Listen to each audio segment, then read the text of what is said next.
How are you? I want to do a quick down and dirty video on the Vevor. This is a 55,000 BTU unit. I can't believe that all over YouTube there's really nothing on these. They've been on the market a good while. I figured at the price point of around 250 to 275 bucks, why not give one a go? And so I purposely bought it to give it a good try and make a video on it, because there's not many videos out there. So won't be much editing to this video, because that's not the type of guy I am. More mechanically inclined rather than electronically and electronically savvy with the computers. So Vevor, this is a 15 by 15 inch 55K BTU. Overall, I'm really impressed with the quality. This one cost in and around $270 right now on Amazon. I see them for as low as $250 shipped with your Prime membership, so that's not bad. I'm impressed with the quality. The comparison would be to Fugatti, which would be about double the price, which would be in the $400 to $500 range. Then you get up in $600 to $700 into the Dometic and the Furrion, and I'm really finding so far that this thing's just as good quality wise. Nothing showed up chintzy. Everything's metal where it should be metal. I don't see any obvious areas where they cut some corners, short of just pointing out after a few months where my screwdriver went in. Maybe some corners cut with the hardware, but that's all stuff that I could swap out for minimal cost to some better quality stainless. My only qualm with the outdoor unit itself here, it slid in just fine. I took a Dometic 15 by 15 out. This slid in just fine. So the 15 by 15 or the advertised replacement size that you're going for is pretty comparable. I then sold my Dometic. I upgraded. I wanted to go tankless. I wanted to go gas tankless, on demand for unlimited hot water. So I took a 6-gallon Dometic out, sold that online. It made my whole project under $100 for this upgrade, with factoring in, the money I made off of Facebook Marketplace getting rid of the Dometic. So I have a little bit of RV roof tape here because there are some weep holes. So in theory, if this pressure relief valve ever triggered, I would have been putting water into my subfloor. So I understand why it's there, so that this tray does drain and not rust out on you. But one kind of odd design feature, if you will, is I would have put the weep holes. I made my own, as you can see. I drilled through and made my own weep drain holes to drain this pan. Heaven forbid it ever gets filled. And I put some good RV tape over the factory weep holes, so I don't have any issues with draining into my floor. There's a second one back here, and I just globbed, I reached back and I just globbed a little bit of Lexol or a little bit of 100% silicone, and that seals up that one. So overall, happy with the quality, the install. Everything was sealed with Lexol. This thing is watertight, and I'll show you its operation.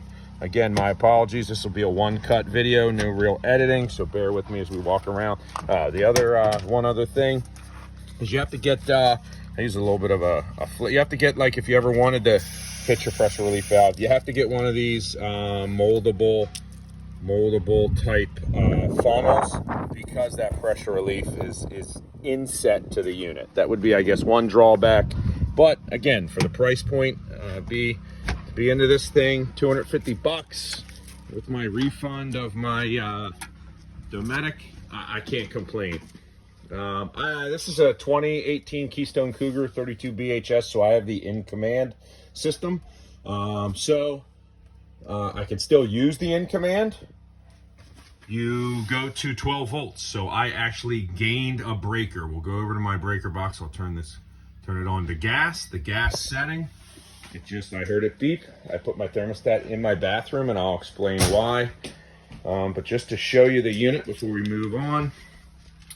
Again, they didn't skimp anywhere where they could have. So my gas inlet is a brass fitting, 1/2-inch national pipe thread, MPT. You got your hot, again, it was brass, and your cold water inlet with brass. I would suggest getting a couple Amazon shutoff valves. Heaven forbid you ever have an issue. You can isolate your water heater and still enjoy your camping trip rather than have no isolation. So I do put a hot and a cold shutoff valve when we install these. Otherwise, you see that it's a pretty decent unit.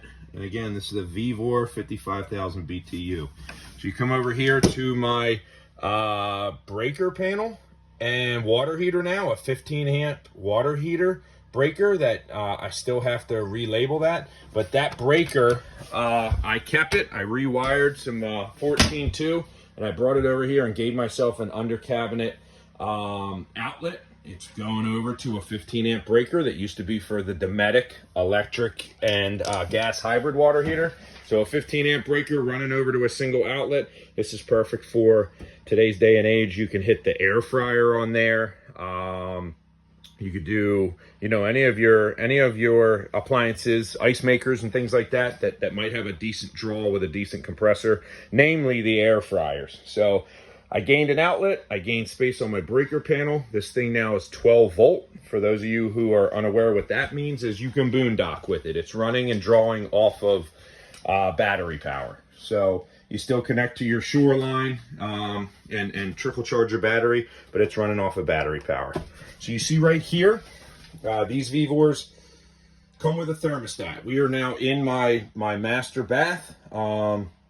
This unit has 2 bathrooms. Up in the front is a half bath, and then this would be the master where the shower is. So I suggest, irregardless of the brand, if you're going to an on-demand water heater, put the thermostat somewhere in and around where you namely shower the most. That said, is because you could reach out or just prior to getting in the shower, you can make your adjustments. And we are on. You simply turn on the hot water and you can see it's starting. It's got flow and it's fired up. So if we were outside by the unit right now, you would feel a little bit of heat coming out the exhaust and you would hear that the unit kicked on. So the 12 volt power is for the ignition, and then it is 100% gas. You see we're climbing and you have settings. So right here, I'm set to 111. I was at 109. I like to shower at 109. The nice thing is if somebody in the family wants to go a little hotter, everybody can learn their setting. So when I come in, I walk into the bathroom, I set it at 109, and then I know if I just turn on the hot, that's the recommended style to utilization on the RV in-demand water heaters. I guess that's a little bit of my personal opinion, but the recommended style would be that you set your RV water heater. So for everyday use, maybe we'd be around 90 degrees or so, just to wash hands or wash pots and pans and things like that. But when it's time to shower, you're going to set it to a temperature so that when you come into the shower, you are only using the hot. You would not then blend hot and cold. That you could, but it's just easier and more user-friendly to understand your preferred showering temperature or your preferred daily faucet temperature for the washing of hands and other items like that, because you can just go hot. You certainly can turn it on and then blend, but it defeats the purpose a little bit in the thermostat trying to achieve its temperature. Your cold blending in is fighting back against what this thermostat wants to do in theory. So you just find a comfortable temperature and set it and forget it. Come in here, use the hot. And like I said, each family member in my family is different. I shower at the 109. My kids shower a little bit cooler than that, and then my wife cranks it all the way up, of course. And I have tested this immensely. We truly do not run out of hot water.